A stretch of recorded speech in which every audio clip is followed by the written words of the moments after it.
ঘোষণা সেটা হলো যারা ছুটি পর্যন্ত মাদ্রাসায় উপস্থিত থাকবে তাদেরকে একটু পুরস্কৃত করা। এই ঘোষণাটি ছিল। তা আলহামদুলিল্লাহ সেই রোজার ঈদের পর থেকে এই কুরবানি ঈদে আমরা 7 জন ছাত্র পাইছি, তাদেরকে আমরা এখন পুরস্কৃত করব। আইসো সবাই চলে এসো, এক এক করে চলে এসো।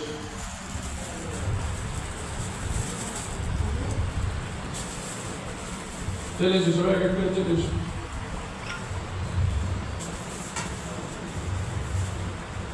এই পাশে দাও, এক এক করে দিয়ে রাখি। পাশে দাও।